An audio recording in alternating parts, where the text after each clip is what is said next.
Welcome to the home team, the show where no matter who you root for, here you are a part of the home team. I'm your host, Wyatt Bagnall, and in this video, I will be breaking down the Packers and Dolphins on Thanksgiving. Hell of a game. At least of the three games today, it's the one that on paper should be the best. We've had some interesting football today. We'll talk about the Bears and Lions and then the Cowboys and Giants in another video. But it's been a game. It's been a day of interesting results so far. Perhaps not in terms of who's winning and who's losing, but in just the details within the game. So hopefully that last game will also give us some good and interesting things to talk about. So let's break this game down. The game is in Green Bay at Lambeau Field. That just feels right for a Thanksgiving Day game. Quarterbacks: Jordan Love, Tua Tagovailoa. I know a lot of people are probably prone to just be like, I think Jordan Love might be better. I think Jordan Love's upside might be better, but I think Tua's consistency is better. I think that Love is very, very prone to putting the ball in danger. He's only had one game all year where he didn't throw an interception. And in large part, that was because they were able to run the ball and not have to really put the ball in harm's way last weekend against my 49ers. But for the most part, Jordan Love is giving teams chances. You know, if the Dolphins are just ready for them, the Packers could find themselves in a bit of a dogfight. But I think on the whole, Jordan Love plays well, but just not very consistently. Whereas Tua, I think that he plays much more consistently while he might lack the wow moments, you know? And I think you can pick which of those styles that you prefer.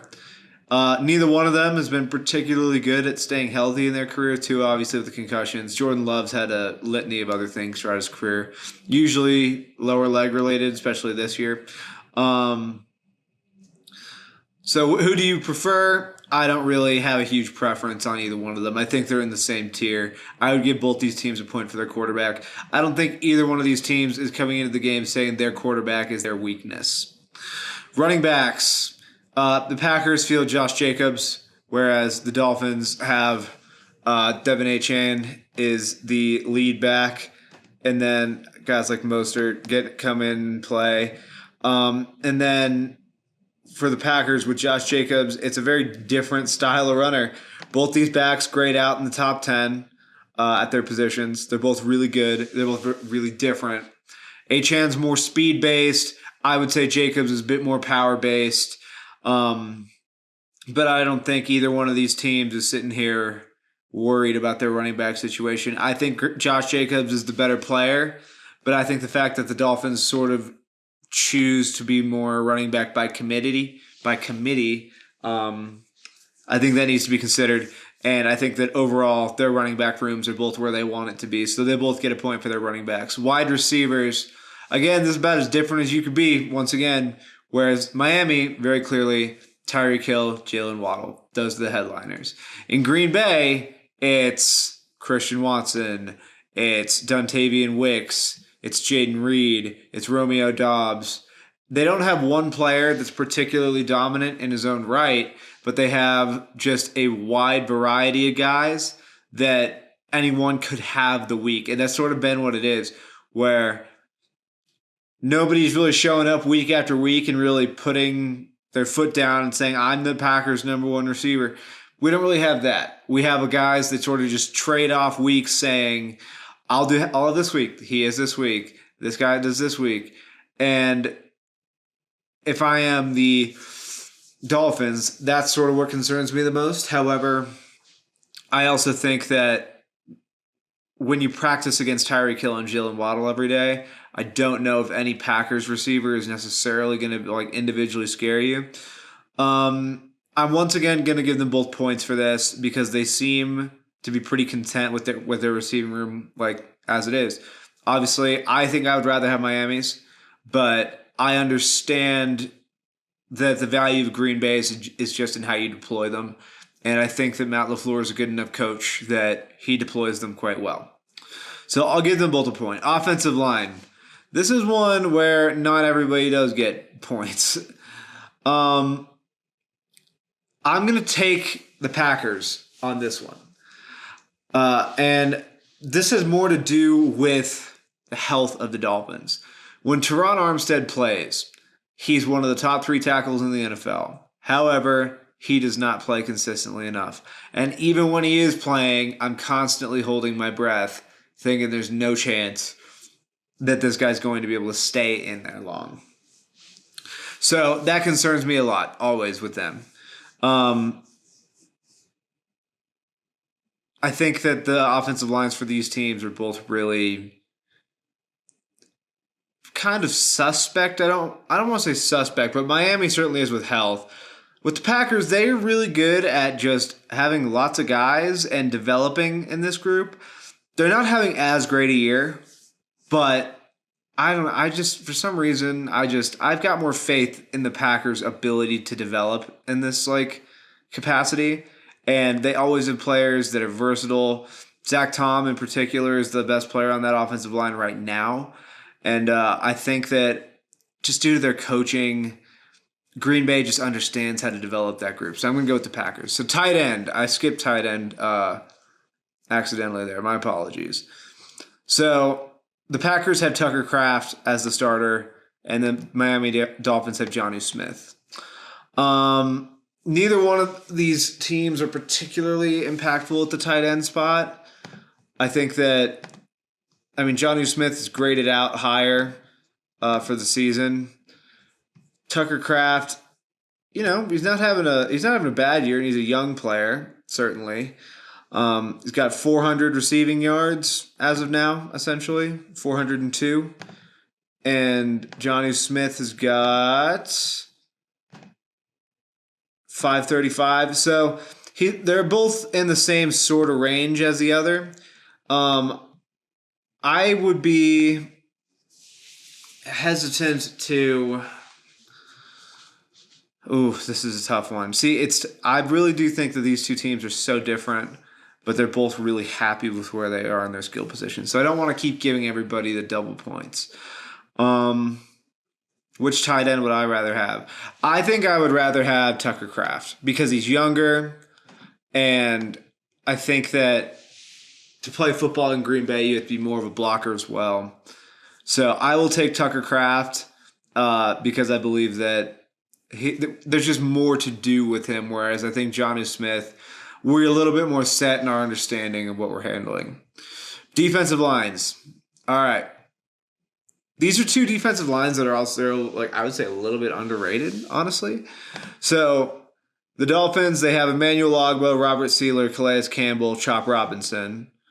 If Jalen Phillips was healthy, this would actually be a pretty good group. For the Packers, Rashawn Gary, Kenny Clark, TJ Slayton, and I believe it's Kingsley Enagbare. The Dolphins group has played better all year, and I think on the whole I would take them. But Kenny Clark and Rashawn Gary always would give me pause. Granted, they're getting closer to the older end of their careers, but I think they're good players. I'll take Miami's group and give them the point because your name alone shouldn't be the thing that gets you, these points because, frankly, the past doesn't matter all that much when it comes to these games today. But I think that the Packers' defensive line has the capacity to be really good. They've just been way too up and down, way too hot and cold. Against Miami's offensive line, I think there's a chance that they could have a good game. But on the whole, I'll say that the Dolphins have the better defensive line. Linebackers. So, Miami, they have Tyrell Dodson. He came over from, I believe he was in Seattle to start the year. I think so. And then they have Jordan Brooks, who is also in Seattle. So it looks like they have the old Seahawks linebacking core. I want to make sure I'm right about Dodson. I think I am. That he was in Seattle to start the year. So they have two former Seahawks at linebacker. Both of them, they're okay. They're not dominant linebackers, but you're not dealing with bad players. So you're solid back there. As for the Packers, Eric Wilson's played pretty well for them. Quay Walker plays a lot. Quay Walker's hot and cold. When Quay Walker's going to have a good game, boy, he has some moments where he really flashes. But he has too many moments where he's out of position. He's done things in the past to sort of like shoot the Packers in the foot. He like can run a little bit hot, and sometimes you can draw him into some pretty silly penalties. And so he always scares me in that regard. I think I would take the Dolphins linebackers by just a little bit. By like the ever so slightest margin, I think I would take Miami's linebackers. I think the Green Bay's defense on the whole, if they're lacking in personnel, it's in their front seven more than anything else. And I think that as a result, their linebackers are also not kept as clean. Whereas in Miami, the bodies are at least big and they like attempt to make decent plays. So it's not quite as easy to move off those D linemen to start getting the linebackers into the blocking scheme. So I'll take Miami's group. Defensive backs. Right. So this is one where I would say both teams are actually pretty damn strong. I believe Jair Alexander is still out, if I'm not mistaken. And that is huge for Green Bay.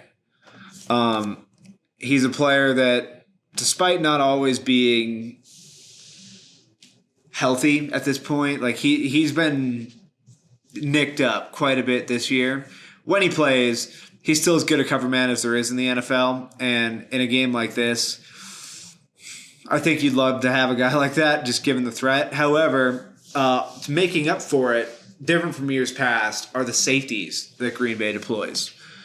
Rookie Evan Williams is having a great rookie year. He's grading out as a top 10 safety. And then Xavier McKinney is having a really, really great year in his first year over from the Giants. Has 7 interceptions, which is tied for best in the NFL. So they have a ball-hawking secondary with 2 really good safeties in particular.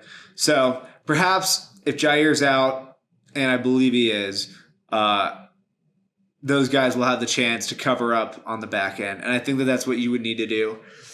I think that in an ideal world, you would let those 2 other corners try to take some shots, take some risks, and not try to put them on an island completely. Let them know that they had those 2 safeties behind them helping them, and give them a little bit of confidence to play more aggressively underneath. You're also going to need to play in a lot of 2 high looks, given the speed of Hill and Waddle. And I think that the success of the Packers defense in this game is going to have a lot to do with this secondary being able to keep guys in front of them. In Miami, the secondary is spearheaded by Javon Holland and Jalen Ramsey. Jalen Ramsey still playing like a great corner this far into his career, very impressive. And Javon Holland is a perennially underrated player. He's a really good safety. Might be on the free agent market this year. If he is, he should be coveted by a few teams. Those 2 guys are both really good. Jordan Poyer is the other safety back there. And then Kader Kohu mans the slot a lot for the Dolphins. And then on the whole, their outside corner has rotated a little bit. According to PFF, the outside corner for this game could be Storm Duck, which is a hell of a name if that's who we have out there. But I mean, I think both secondaries are honestly pretty good. They both have 2 really good players and then a collection of other guys. So I'm going to give both of these teams the point. I think that they both had the capability of matching up throughout their secondary and giving the other team a lot of problems. Now, coaching. We have Mike McDaniel and Matt LaFleur. I've got a lot of respect for both these coaches, and I hold them both in pretty high regard. I know that a lot of people think that sort of the shine has come off Mike McDaniel this year, and I would agree that on some level I haven't been impressed with his ability to win without Tua. However, when he has his quarterback, they're scoring in the 20s to high 20s to the low 30s every game. And while I used to be more hesitant with Matt LaFleur, wondering what his level of what his like piece of the pie is, how big that is next to what Aaron Rodgers was. In these last couple of years without Aaron Rodgers, I've been thoroughly impressed by Matt LaFleur. And I think that he's shown the ability to do a lot of great things. I think both teams should be happy with their coaching on the whole. I think that for Miami, you just have to make a bigger investment into the backup spot, the backup quarterback spot, because frankly, the guys that they were putting out there, it was never going to work. And should Mike McDaniel be able to pivot and make it look more functional? Sure. But I think that that's more of a personnel thing than anything else. So I like both those coaches. I'm going to give them both a point. So that gives the Packers and Dolphins with a point totals of 7 for Miami and then 8 for Green Bay with the home team advantage because this game is in Lambeau. Who do I think is going to win this game? I think that this is going to be a decently tough game. I think the Packers are going to try to run the hell out of the ball on the Dolphins again, test their toughness, and try to bring in the play action to give Jordan Love more wide open looks because I don't think that they love his proclivity to take these risks because, frankly, it's a little bit sloppy. But overall, I think that they're going to try that. I think Miami is going to do everything that they can to not let that happen. Miami's back alive in the playoff race right now. And I think that you're looking at a team that is more desperate. If I had to pick a way to describe it, I think that the Dolphins are desperate, and the Packers are teetering. Like they play really hard and they win these games, but they usually keep the opponent in it a little more than you'd like. Because this game is in Green Bay and we're starting to get to the time of year where it's cold, that has shown that it affects the Dolphins more than other teams. I'm going to take Green Bay, but I'm going to do it fully aware that the Dolphins could make me look really wrong on this one. I just like the grit of the Packers, and I think that they have more ways to win this game. If you can essentially bog down the speed of Miami, you've taken away most of what they do. They're not a hugely physical team. They're not a hugely powerful team. They're a speed team. And if you can just find a way to take that option away or to limit that as much as you can, you got a really good shot to beat the Dolphins. So I'm going to take the Packers to round out the Thanksgiving Day slate. So far, it's looking like I'm going to be 2 for 2. The Cowboys and Giants are still playing. So hopefully the Packers can make me 3 for 3.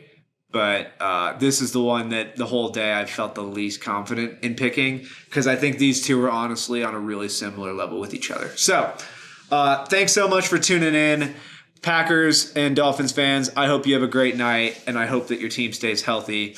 Everybody else, happy Thanksgiving. Thank you so much for tuning in. I really appreciate it. Hit like, hit subscribe. Please share this video with anybody you know who likes football. I really, really appreciate it. And I hope everybody had a great day. Thank you so much for tuning in. Peace.